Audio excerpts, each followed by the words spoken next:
Salah satu amalan yang saya ingin,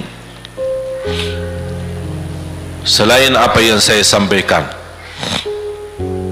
amalan ini mohon diberikan perhatian lebih banyak. Sederhana, mudah, tapi manfaatnya luar biasa. Amalan itu adalah bersalawat kepada Nabi Muhammad sallallahu alaihi wasallam.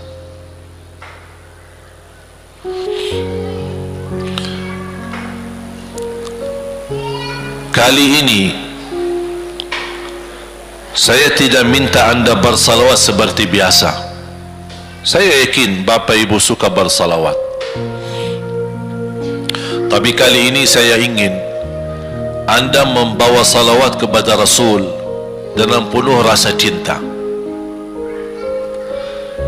Demi Allah jamaah sekalian, tidak ada di antara kita yang bisa dan mampu membalas kebaikan Nabi Muhammad untuk kita semua.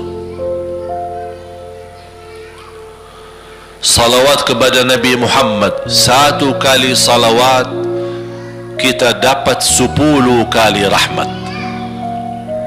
Ini baru satu kali, dapat 10 kali rahmat. Nabi Muhammad menjadi Nabi kebanggaan kita, rahmatan lil alamin, termulia akhlaknya. Yang paling mulia akhlaknya terhadap istrinya, itulah Nabi Muhammad sallallahu alaihi wasallam. Setiap malam saya suka minta maaf sama istri saya. Saya sampaikan, mohon maaf, saya belum mampu menjadi semulia akhlak Nabi Muhammad sallallahu alaihi wasallam.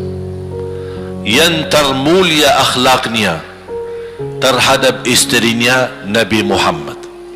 Makanya kata Rasulullah di hadis yang sahih,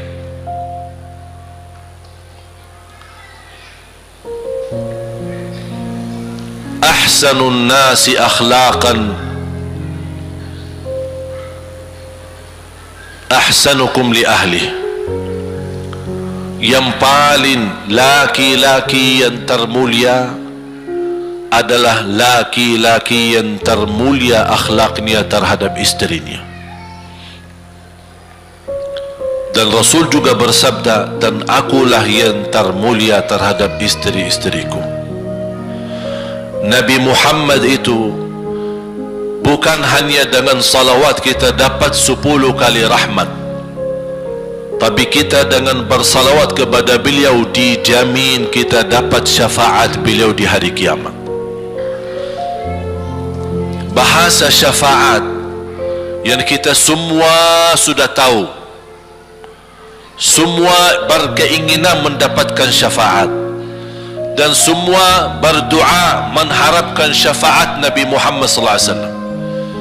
Tapi Bapak Ibu belum tahu sejauh mana kemuliaan syafaat yang kita tunggu yang diberi nanti oleh Rasulullah sallallahu alaihi wasallam. Syafaat Nabi Muhammad sallallahu alaihi wasallam adalah langkah yang kita harapkan, bukan hanya umat Islam, bahkan seluruh umat, Yahudi, Nasrani, Buddha, Hindu, seluruh manusia di hari kiamat mengharapkan syafaatnya yang disebut dalam hadis asy-syafa'atul kubra, syafaat yang paling agung yang Allah izinkan Nabi Muhammad untuk diberi kepada seluruh manusia, yang Islam maupun yang tidak Islam.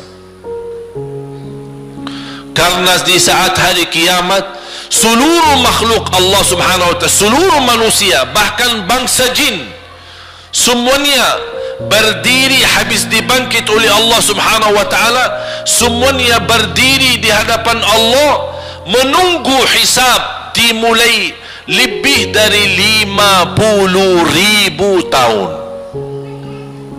Bisa enggak terbayang berdiri berapa lama? 50.000 tahun. Dan semuanya keadaan laki dan perempuan sebagaimana baru dilahirkan. Bisa enggak Bapak Ibu terbayang? Sekarang mohon maaf, ibu-ibu yang begitu berjilbab, pakaiannya yang rapi dan sopan, Masya Allah, tertib, bersih, make up, cerah mukanya, bisa menarik perhatian. Betul enggak?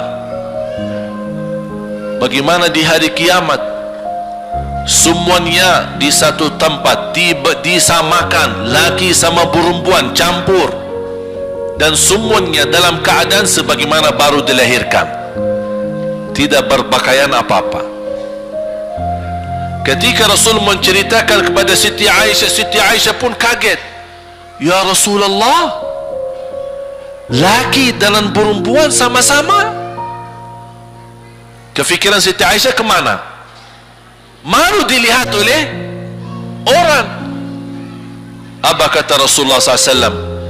Wahai Aisyah, di saat itu kesibukan manusia pandang kepada Allah Subhanahu wa Ta'ala, menunggu hisab, lebih daripada kefikiran yang lain.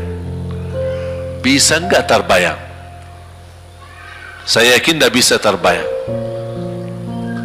Mohon maaf, apapun kesibukannya, biarpun dahsyat yang menarik perhatian, tetap ada kesempatan masih cuci mata. Betul enggak?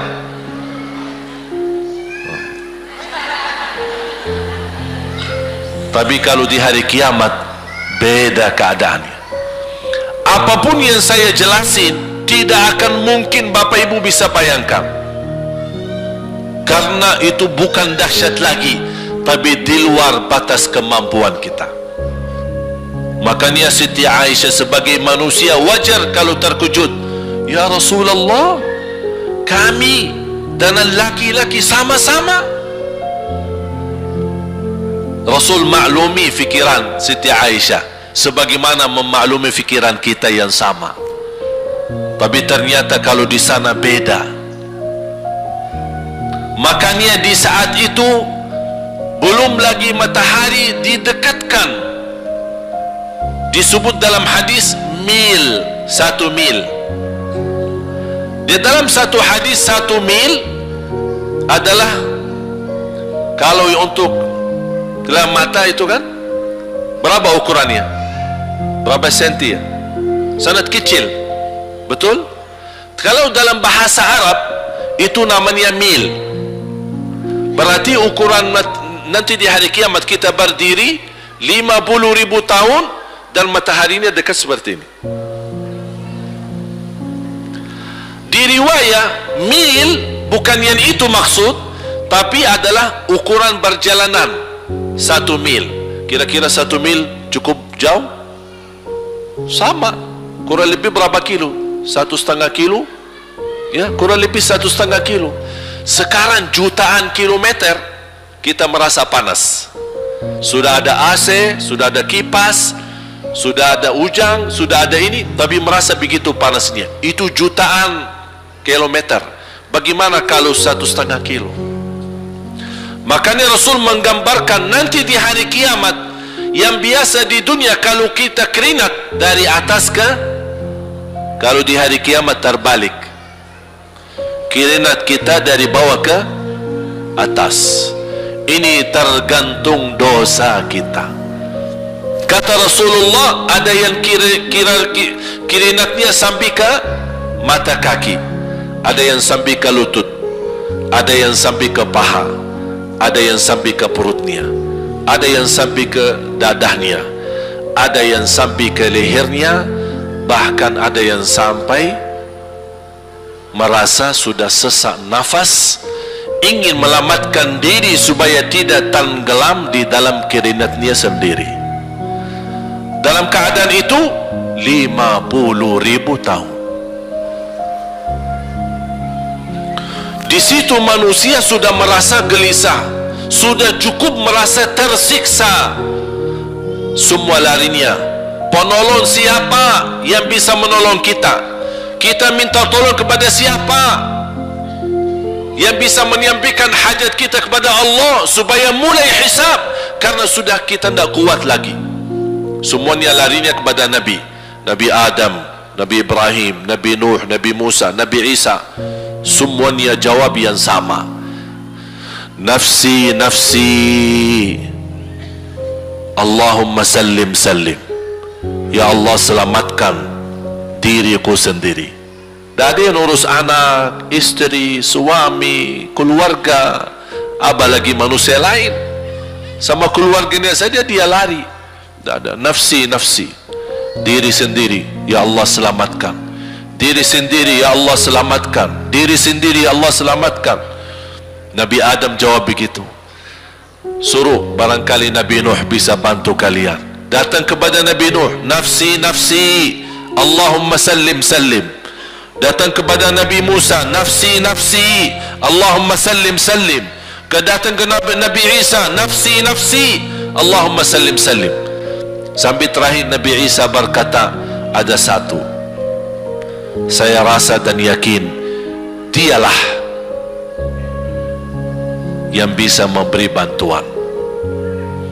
Dia tunjukkan, itu dia, namanya Muhammad sallallahu alaihi wasallam. Bayangkan, semua manusia ini ada sekarang yang masih hidup berapa miliar, kita tidak bisa dihitung berapa jumlah penduduk bumi. Bayangkan dengan umat terdahulu, semua dikumpulkan dan semua menarah satu arah kepada Nabi Muhammad, minta tolong, ya Rasulullah, ya Muhammad, ya Habiballah, tolong syafaatkan. Barangkali dengan bantuanmu, doamu, syafaatmu, bisa ini mulai dihisab supaya terselesai siksa yang kita hadapi. Begitu mereka datang, apa jawab Rasulullah SAW? Allahumma sallim, sallim, ummati, ummati. Ya Allah, selamatkan umatku, umatku. Fikirannya umatnya, bukan istrinya, bukan anaknya, bukan orang tuanya, bukan siap, umatnya. Umatnya dia fikirkan. Kemudian dia sujud di hadapan Allah Subhanahu wa ta'ala. Kata Rasulullah, di saat itu aku bersujud, Allah gerakkan lidahku untuk memuji Allah dengan kata-kata pujian yang tidak pernah makhluk pun sebelumnya sebutkan pujian itu. Artinya pujian yang Allah anugerahkan untuk Nabi Muhammad, sebelumnya tidak ada satu makhluk pun yang bisa mengucapkan, hanya Nabi Muhammad, dan hanya di saat dia sujud di hadapan Allah di hari kiamat.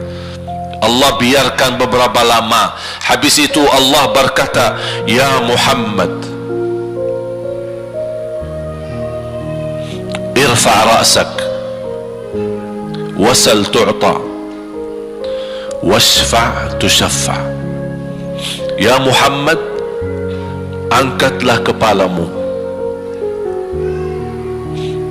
dan silahkan minta apapun, aku berikan. Silahkan beri syafaat kepada siapapun, aku terima syafaatmu. Langsung dia berkata, ya Allah, kasihan manusia, mohon segera dihisab. Baru mulai dihisab, turun kitab-kitab. Ada yang mengambil kitabnya dengan tangan yang kanan, itulah bahagia. Ada yang mengambil kitabnya dengan tangan kiri, dia berusaha sembunyikan tangan kirinya karena dia malu kalau kitabnya diterima dengan tangan kiri. Dia sembunyikan tangannya yang kiri ke belakang, larinya buku amalannya ke belakang dan langsung nempel di tangannya. Tak ada yang bisa lari di hari itu. Semua amalan, buku amalannya dibuka oleh Allah, dan akan Allah mulai menghisabkan kita satu persatu. Tak ada kelompok-kelompok. tidak ada bendera, tidak ada ormas, tidak ada kelompok, tidak ada pimpinan, masing-masing. Bendera ini kita apa? Buku amal. Dan Allah manggil kita bernama satu-satu.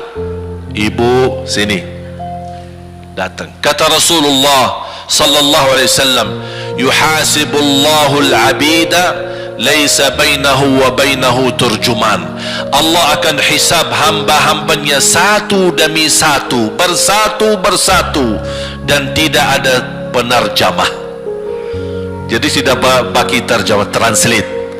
Ya Allah, saya tidak mengerti bahasa Arab, saya tidak mengerti bahasa, ya Allah, gimana ini, saya butuh translate atau benacara supaya bisa bantu saya lulus dari hukum. Tidak ada.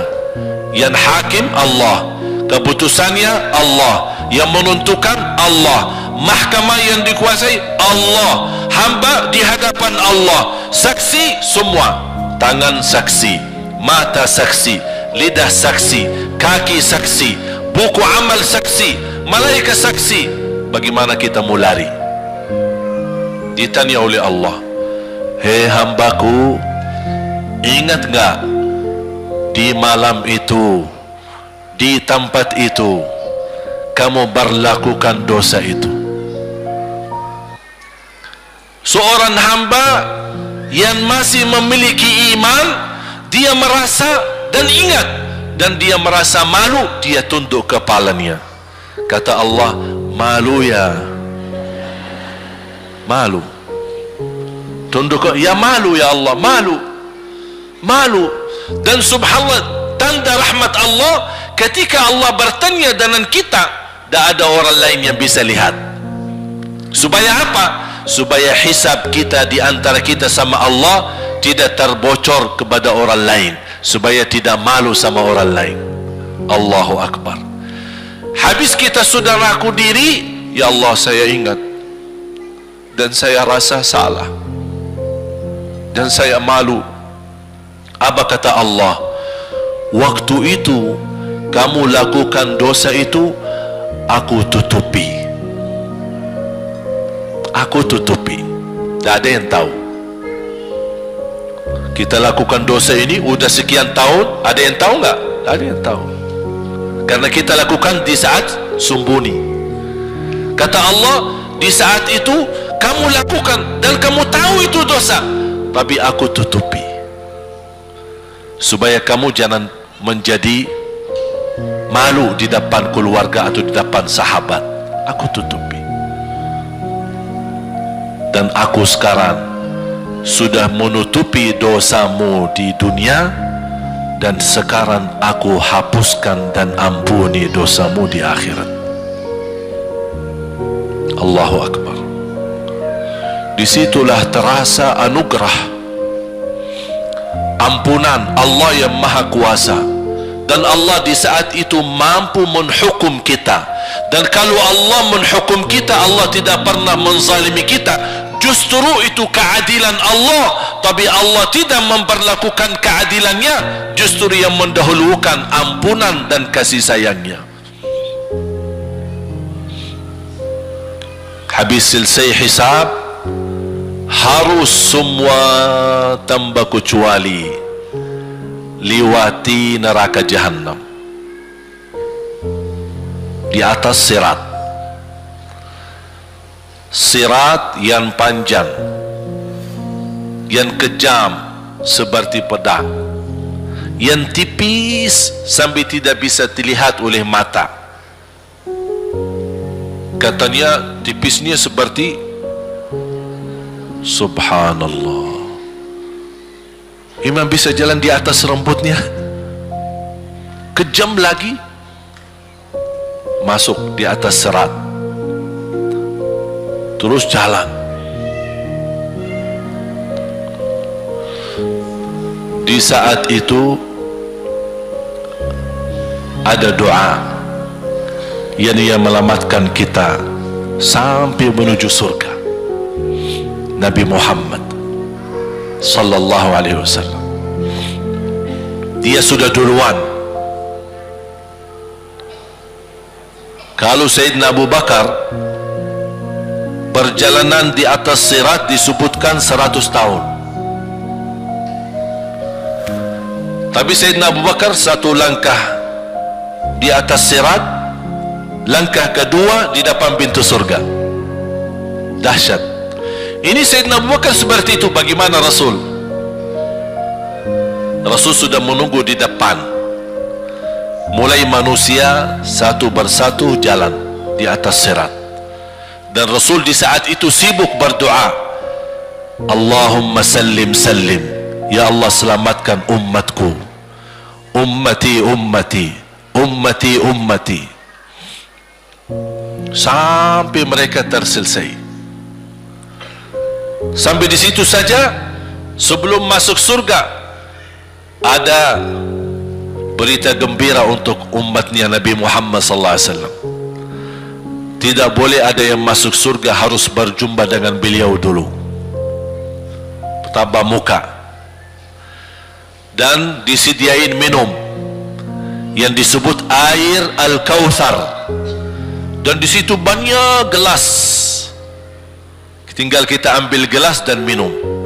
Begitu kita mau ambil gelas dan minum, datang Rasul, jangan kamu minum langsung dari tanganku sendiri.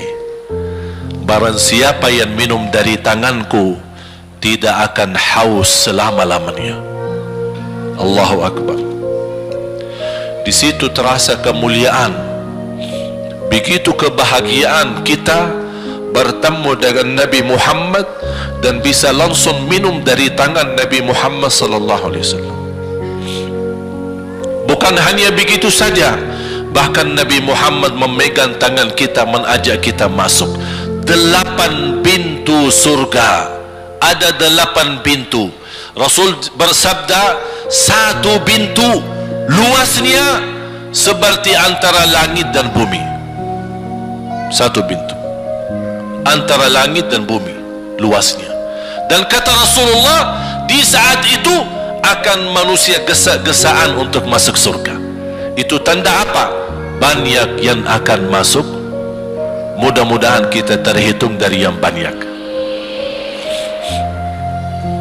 Begitu ahli surga masuk, kira-kira Rasul berhenti? Ahli surga sudah masuk, sudah aman? Tidak.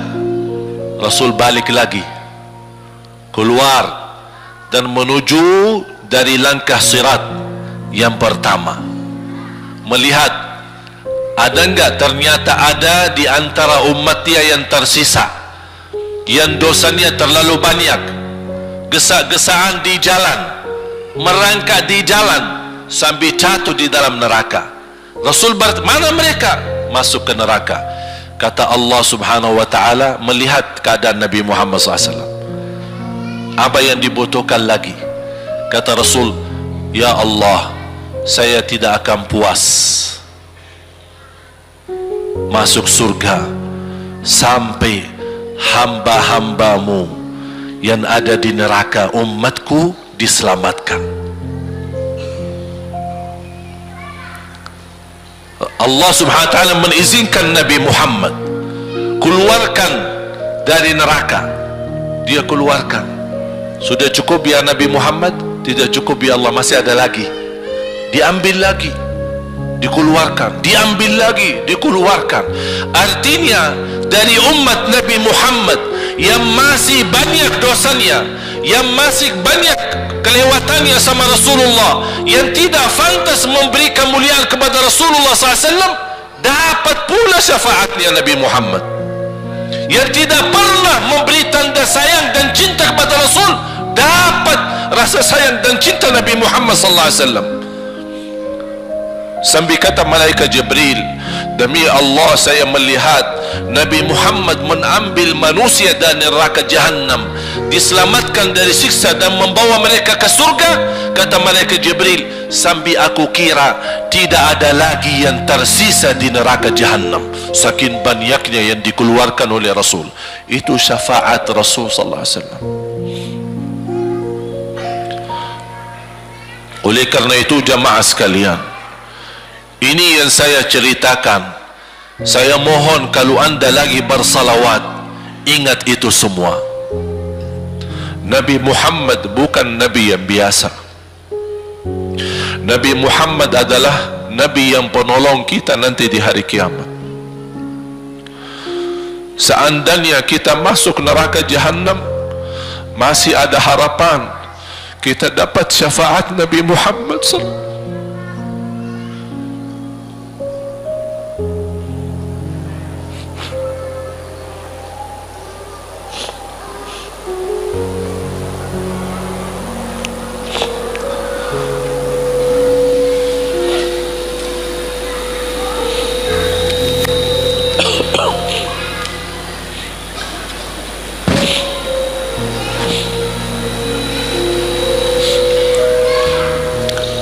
Yang masuk neraka saja dapat syafaat Rasul. Jadi sejauh mana kita bisa mencintai beliau, sejauh mana kita minat mempelajari kehidupan beliau, sejauh mana kita mengenal sunnah-sunnah beliau. Di zaman ini, umat yang paling bodoh terhadap beliau kita umat Islam. Kita umat Islam banyak hal yang tidak tahu tentang beliau, tidak tahu bagaimana perjuangan beliau, bagaimana doa beliau untuk kita, bagaimana kesedihan beliau kalau ada di antara kita yang kena musibah atau keburukan, apalagi masuk neraka. Siti Aisyah radhiyallahu anha,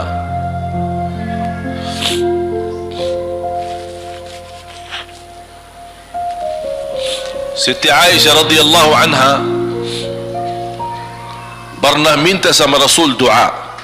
Ya Rasulullah, tolong doakan saya. Rasul mendoakan, Allahumma ighfir li Aisyah ma taqaddama min dhanbiha wa ma ta'akhkhar, ma qaddamat wa ma akharat, wa ma asarrat wa ma a'lanat.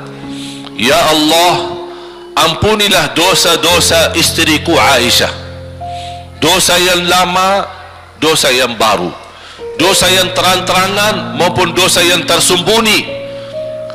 Siti Aisyah mengaminkan doa Nabi Muhammad dan menangis dan bangga dan senang. Saking senangnya, saking bahagianya, dia tertawa sambil Rasul melihat Siti Aisyah. Senang wahai Aisyah? Apakah kamu senang dengan doaku? Kata Siti Aisyah, bagaimanakah aku tidak senang? Aku justru merasa bahagia dengan doamu untukku ya Rasulullah.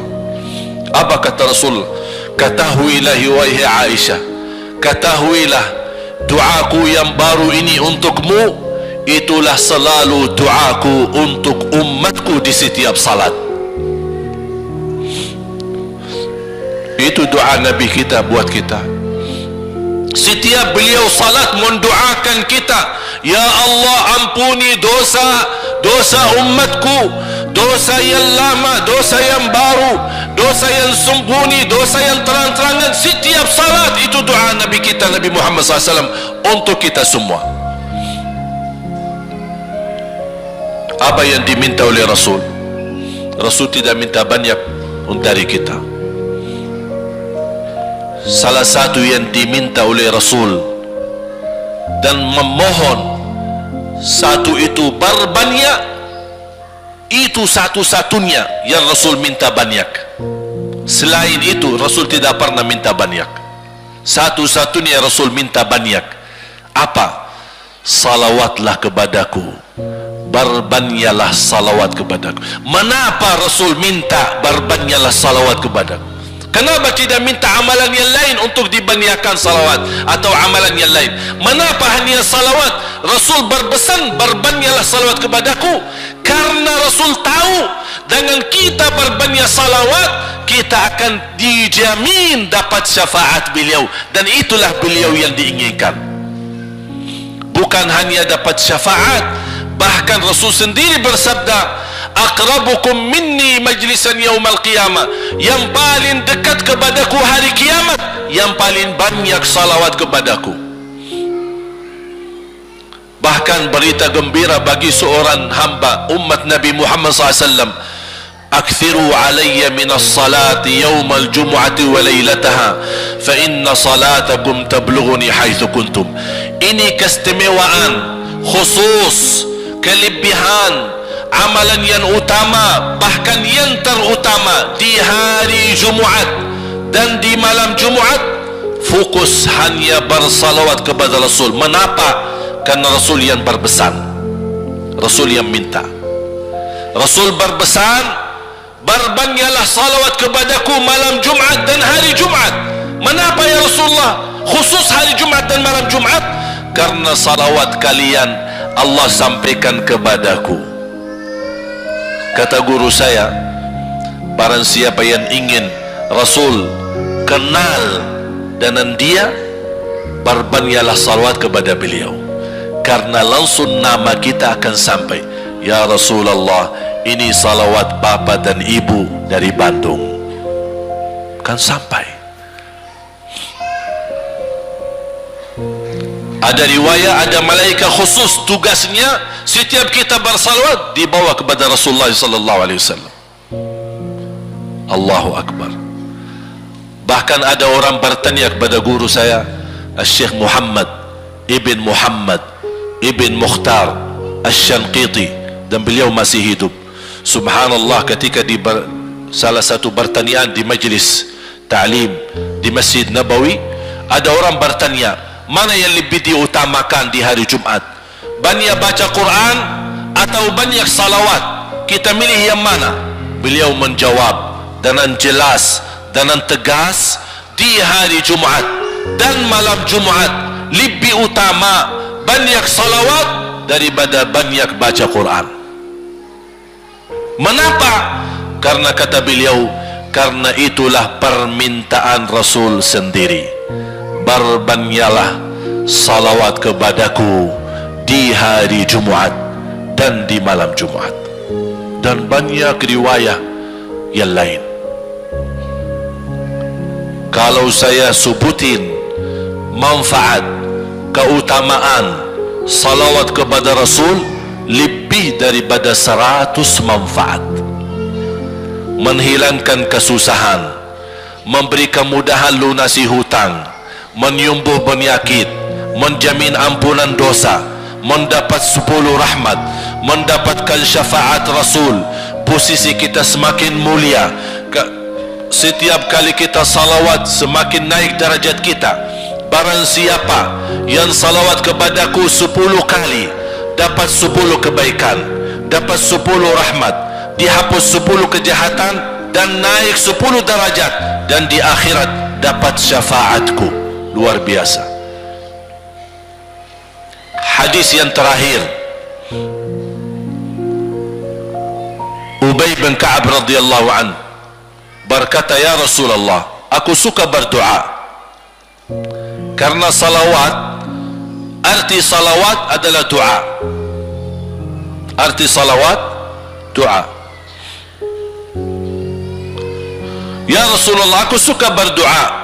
Berapa dari doaku saya jadikan untukmu?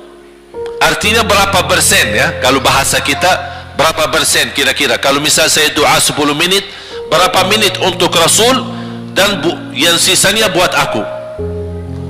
Contoh, aku kalau berdoa, ya Allah ampuni dosaku, ya Allah murahkan rezeki, sembuhkan penyakit, Allahumma salli ala Muhammad wa ala ali Muhammad. Berarti lebih banyak untuk diri kita, baru untuk Rasul. Sahabat itu ya Rasulullah bertanya, ya Rasulullah, berapa bagian dalam doaku saya jadikan untukmu? Apa kata Rasul? Kata Rasulullah SAW, ma syi'ta wa in zidta fahuwa khairul lak. Ya terserahmu, mau doa bagaimana untukku, ya terserahmu, tapi semakin banyak untukku, semakin banyak manfaatnya untukmu. Apa kata sahabat? Ya Rasulullah, saya akan jadikan separuh doaku hanya salawat kepadamu. Artinya kalau saya doa 10 menit, 5 menit salawat dan 5 menit doa untuk diriku sendiri. Apa kata Rasulullah? Terserahmu, wa in zitta fahuwa khairul lak. Kalau kamu berani tambah, itu jauh lebih baik untukmu. Tawar tawar-menawar sama Rasulullah SAW, sampai di ujung hadis beliau berkata, ya Rasulullah, saya janji doaku semuanya untukmu. Artinya apa? Kalau dia angkat tangan berdoa, tidak satu pun minta buat dirinya. Bismillahirrahmanirrahim. Allahumma salli ala Muhammadin wa ala ali Muhammad. Allahumma salli ala Muhammadin wa ala ali Muhammad. Allahumma salli, sampai selesai. Tidak minta ampunan, tidak minta rezeki, tidak minta sehat, tidak minta keturunan, tidak minta apa-apa. Hanya fokus dengan salawat. Karena dengan salawat, apa yang kita niatkan terkabul.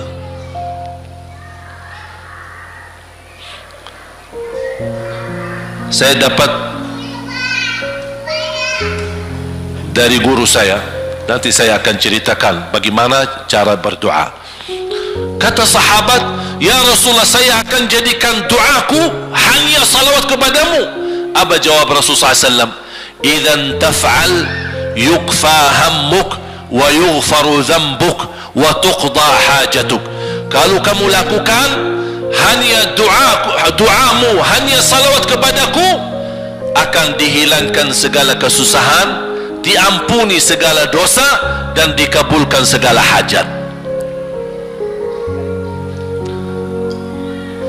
Kata ulama, apa yang diharapkan oleh manusia? Hidup di dunia tambah susah dan hidup di akhirat tambah dosa. Betul? Itulah kita dapat dengan salawat kepada Nabi Muhammad SAW. Berdoa, ketika anda berdoa, contohnya seperti ini. Setiap anda berdoa, biasa mulai dengan bismillah dan memuji Allah Subhanahu wa ta'ala. Cukup satu kata memuji Allah dalam segala pujian, alhamdulillahi rabbil alamin. Segala puji bagi Allah. Ini mewakili semua pujian yang lain. Asmaul husna, segala sifat agung, segala kemuliaan diwakili oleh satu kata, alhamdulillahi rabbil alamin. Kata sederhana, kata tidak terlalu panjang, tapi maknanya sangat luas. Oleh karena itu boleh diulangi berkali-kali, alhamdulillahi rabbil alamin, alhamdulillah, sampai benar-benar merasa di hati. Karena ini ucapan mewakili segala pujian yang kita ingin sampaikan kepada Allah. Karena ada pujian yang kita ingat, ada pujian kata-kata yang kita tidak hafal. Dengan alhamdulillahi rabbil alamin mewakili segala pujian kepada Allah Subhanahu wa ta'ala. Kemudian bersalawat, Allahumma salli ala Muhammadin wa ala ali Muhammad kama sallaita ala Ibrahim wa ala ali Ibrahim innaka Hamidum Majid. Silahkan doa, ya Allah, ampunilah dosaku. Allahumma salli ala Muhammadin wa ala ali Muhammad. Ya Allah, sembuhkan penyakitku. Allahumma salli ala Muhammadin wa ala ali Muhammad. Ya Allah, berikan kepada aku anak yang salih salihah. Allahumma salli ala Muhammadin wa ala ali Muhammad. Jadi setiap langkah doa diawali dan diakhiri salawat. Faham? Subhanallah, wallahi dahsyat. Saya tidak bisa cerita apa lagi. Mau cerita apa lagi? Wallahi dahsyat. Saya tidak pernah istiqamah mengamalkan doa seperti ini. Alhamdulillah, selalu terkabul. Bahkan nyata Allah kasih. Udah selesai. Wallahi jamaah sekalian, salawat kepada Nabi Muhammad bukan budaya, bukan kebiasaan, tapi amalan yang sangat manfaat buat keselamatan kita, kebahagiaan kita di dunia maupun di akhirat. Bahkan keselamatan buat anak kita, salawat kepada Nabi Muhammad SAW. Terakhir, sekali lagi, ketika anda bersalawat, apa yang saya cerita tadi tolong dihadirkan dalam fikiran. Siapa Nabi Muhammad itu? Nabi Muhammad penolong kita di hari kiamat. Nabi Muhammad yang membawa syafaat untuk kita. Nabi Muhammad yang menunggu kita di surga. Nabi Muhammad yang membela kita di saat kita berdiri di hadapan Allah. Nabi Muhammad yang akan membantu mendoakan kita saat jalan di atas sirat. Nabi Muhammad yang mendampingi kita nanti ketika kita minum dari air Al-Kautsar. Nabi Muhammad yang menemani kita masuk ke dalam surga. Nabi Muhammad yang tidak pernah lupa sama kita.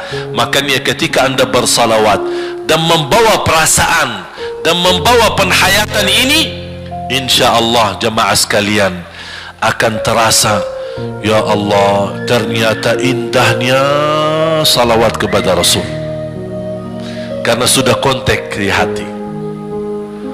Apalagi kalau anda begitu salawat dan salam, Rasul jawab. Rasul jawab kita, Waalaikumsalam ibu. Tapi cuma kita tidak dengar. Dia dengar salawat kita, dia dengar salam kita, tapi kita tidak mendengar jawab beliau. Allahu Akbar. Wallahi kalau bisa kita rasakan, wallahi ibu bapak akan sendiri menangis tanpa merasa. Sendiri, kok tiba-tiba nangis, kok tiba-tiba kok tidak bisa tahan diri. Karena Nabi Muhammad itulah yang semestinya sudah menguasai hati kita, sudah ada di hati kita, sudah mempenuhi rasa cinta di dalam hati kita. Makanya kata Rasulullah, tidak sempurna iman seorang sampai dia mencintaiku lebih dari ibunya, lebih dari bapaknya, lebih dari anaknya, lebih dari hartanya, bahkan lebih dari dirinya sendiri. Baru sempurna imannya. Bagaimana kita bisa mencapai kesempurnaan iman seperti ini? Insya Allah dengan bersalawat, dengan membawa perasaan, membawa kehadiran cerita-cerita yang sama-sama kita belajari, baru akan terasa di dalam hati posisi Nabi Muhammad akan semakin besar, semakin mulia di hati kita. Insya Allah semakin mulia di hati kita, insya Allah akan semakin semangat beribadah, semakin semangat mendekati, semakin semangat mempelajari, dan semakin insya Allah menjadi baik di mata Allah dan insya Allah baik di mata manusia. Amin ya rabbal alamin.